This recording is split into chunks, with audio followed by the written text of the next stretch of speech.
दोस्तों, आप जो मेरे हाथ में यह सफ़ेद चीज़ देख पा रहे हैं, यह लगभग सभी घरों के किचन में आसानी से उपलब्ध रहता है और ये हमारे पेड़-पौधों के लिए एक बहुत ही सस्ता और बहुत ही अच्छा उर्वरक का काम करता है। खासकर मोगरा के पौधे के लिए बहुत ही अच्छा फर्टिलाइज़र है ये। खर्चा ₹1 से भी कम का है। ये मिट्टी की गुणवत्ता में सुधार करता है, मिट्टी के पीएच को बैलेंस रखता है। मिट्टी में खराब जो बैक्टीरिया होते हैं, तो इसके जो गुड बैक्टीरिया होते हैं, इसकी वजह से वो अपना प्रभाव नहीं दिखा पाते हैं, मिट्टी उपजाऊ बनती है, पौधे की ग्रोथ अच्छी होती है और सबसे अच्छी बात तो ये है कि कलियाँ जल्द बढ़ना स्टार्ट हो जाती हैं, क्योंकि इसमें फास्फोरस और कैल्शियम की अच्छी मात्रा होती है, जो कि मोगरा के पौधे के लिए आवश्यक होता है। सफ़ेद फूलों वाले जो पौधे होते हैं, इनको कैल्शियम की आवश्यकता बहुत ज़्यादा होती है और इस चीज़ में कैल्शियम और फास्फोरस की अच्छी मात्रा पाई जाती है, साथ ही इसमें पोटेशियम, जिंक और अल्प मात्रा में मैग्नीशियम वगैरह भी पाया जाता है। इसके अलावा इसमें बहुत सारे मिनरल और ये विटामिन्स भी पाए जाते हैं, जो कि हमारे पेड़-पौधों के लिए फ़ायदेमंद होते हैं।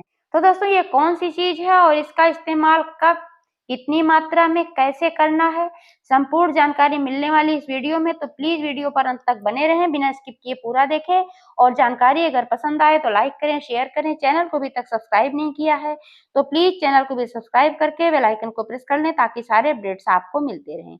नमस्कार दोस्तों, स्वागत है मेरे YouTube channel love with nature में। दोस्तों, आप जो है मेरा मोगरा का पौधा देख पा रहे हैं, लगभग 15 दिनों के पहले मैंने इसकी हार्ड प्रूनिंग की थी।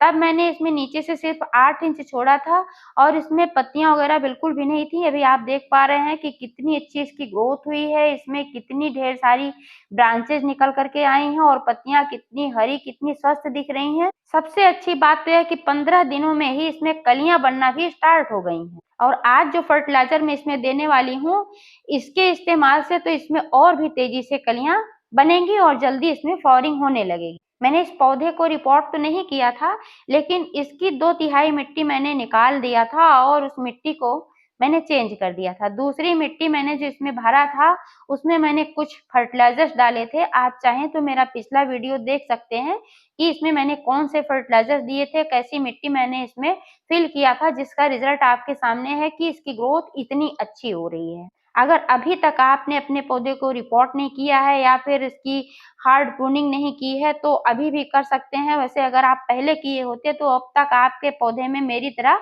कलियाँ बनना स्टार्ट हो जाती। लेकिन कोई बात नहीं, अगर अभी भी नहीं किया है तो अभी भी समय है, अभी भी आप कर लीजिए, क्योंकि इस सीज़न में पौधों की ग्रोथ बहुत ही तेज़ होती है। मोगरा ऐसा प्लांट है कि बिना प्रूनिंग के फिर इसका जो है विकास नहीं हो पाता, इसमें नई कलियाँ नहीं बनती, क्योंकि नई कलियाँ इसमें कलियाँ वहीं बनती हैं जो नई ब्रांचेज़ होती हैं। पुरानी ब्रांचेज़ पे मोगरा में कलियाँ कभी नहीं बनती हैं।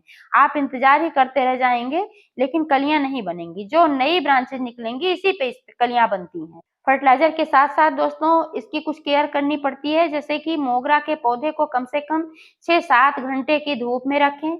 अभी इतनी कड़ी धूप नहीं हो रही है, लेकिन आगे चलकर जब जून वगैरह का महीना आएगा, मई-जून का, तब दोपहर की धूप से बचाना होगा, क्योंकि दोपहर में परावैंगनी किरणें आती हैं। जब सूर्य पृथ्वी के ज़्यादा नज़दीक होता है, तो उस समय पर जो किरणें निकलती हैं, तो हार्मफुल होती हैं।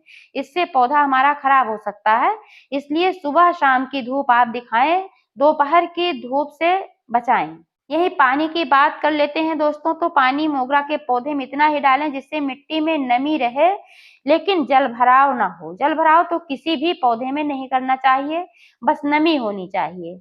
वैसे कहने के लिए तो ये सन लविंग के साथ-साथ वाटर लविंग भी है, लेकिन बस इतना ही पानी डालें कि नमी रहे, जलभराव ना हो, मिट्टी दलदली ना हो, नहीं तो जड़ें ऑक्सीजन नहीं पाती हैं, तो साँस नहीं ले पाती हैं, इससे हमारा पौधा खराब होने लगता है। मोगरा एक बहुत ही सेंसिटिव पौधा है, समय-समय पर इस पर नीम ऑयल का छिड़काव भी करते रहें या फिर नीम की पत्तियों से बना कीटनाशक डालते रहें या फिर आप कुछ नहीं तो हल्दी का पानी ही छिड़कते रहें, क्योंकि हल्दी में भी antibacterial, anti fungal, anti viral गुण पाए जाते हैं, तो इससे ये पौधा जो है सुरक्षित बचा रहेगा। ये जो मेरा पौधा आप देख पा रहे हैं 4 से 5 वर्ष पुराना है और इसी गमले में ऐसे ही मैं इसकी केयर करती हूँ, चलता रहता है और हर सीज़न में बढ़िया फ्लावरिंग देता है। 10-15 दिन पर मिट्टी की गुड़ाई भी करते रहें, घास-फूस ना रहने दें और समय-समय पर इसकी सॉफ्ट प्रूनिंग करते रहें। जब आप इसमें फ्लावरिंग ले लेते हैं, उस समय में 7-8 इंच कट करके आप जहाँ से फ्लावरिंग ले लेते हैं, तो वहाँ से आप कट करके इसको निकाल दिया करें। तो फिर उसमें नई ब्रांचेज आएंगी, वहां पर फिर नई कलियां बनेंगी। अब चलिए जल्दी से दोस्तों बात कर लेती हूँ कि कौन सा फर्टिलाइजर आज मैं देने वाली हूँ। तो दोस्तों आप जो देख पा रहे हैं, ये है छाछ, जिसको मट्ठा भी कहा जाता है। ये दही से बनता है। तो अगर आपके पास दही है तो आप दही से बना रहे हैं तो सिर्फ 1 चम्मच एक पौधे के लिए पर्याप्त होगा। अब यही मैं बोल रही थी कि इसमें क्या सावधानियां करनी है। छाछ जो है हमारे पौधे को नया जीवन देता है, फूलों और फलों से भर देता है, इसमें इतने पोषक तत्व होते हैं, लेकिन अगर गलत तरीके से आप इसका इस्तेमाल करते हैं तो ये फायदे की जगह नुकसान पहुंचा सकता है। तो चलिए जल्दी से जान लेते हैं इसका इस्तेमाल का सही तरीका क्या है। सबसे पहली बात तो ये है कि आप ताजी मीठी छाछ का इस्तेमाल कभी ना करें। जब आप ताजी और मीठी छाछ का इस्तेमाल करते हैं तो मिट्टी में फंगस और दीमक लगने का खतरा बना रहता है। यहीं पर जब आप पुरानी और खट्टी छाछ का इस्तेमाल करते हैं, तब क्या होता है कि जो इसके गुड बैक्टीरिया होते हैं, वो मिट्टी में जो खराब बैक्टीरिया होते हैं, उनको नष्ट कर देते हैं और हमारे पौधों को पोषण देते हैं, मिट्टी की अम्लीयता को बना कर रखते हैं। इससे पीएच बैलेंस रहता है, हमारे पौधों की ग्रोथ अच्छी होती है। लेकिन दोस्तों बहुत ज्यादा खट्टी छाछ का इस्तेमाल नहीं करना चाहिए। बहुत ज्यादा खट्टी छाछ का इस्तेमाल अगर आप करेंगे तो मिट्टी ज्यादा एसिडिक हो जाएगी, जो पौधे के लिए हार्मफुल होगी।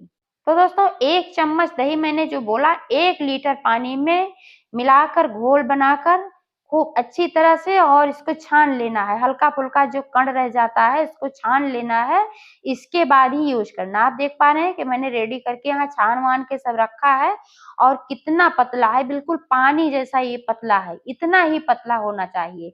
बहुत गाढ़ी छाछ का इस्तेमाल करेंगे तो भी दीमक लगने का खतरा बना रहता है। गाढ़ी छाछ का भी और मीठी और ताजी छाछ का इस्तेमाल करेंगे तो। इसे आप स्प्रे बोतल में भरकर पत्तियों पर भी छिड़क सकते हैं और जब इसको डालना हो तो मिट्टी की गुड़ाई करके छोड़ देना चाहिए। जब मिट्टी सूख जाती है, इस तरह से भुरभुरी हो जाती है, तभी इसका इस्तेमाल करना चाहिए। गीली मिट्टी में कभी भी इसका इस्तेमाल नहीं करना चाहिए। तो दोस्तों इस तरह से आप छाछ का इस्तेमाल करके अपने पौधे से ढेर सारी फ्लावरिंग ले सकते हैं, पौधे को हरा-भरा रख सकते हैं और कीड़ों से भी बचा सकते हैं। जानकारी कैसी लगी कमेंट करके अवश्य बताइएगा। पूरा वीडियो देखने के लिए बहुत-बहुत धन्यवाद।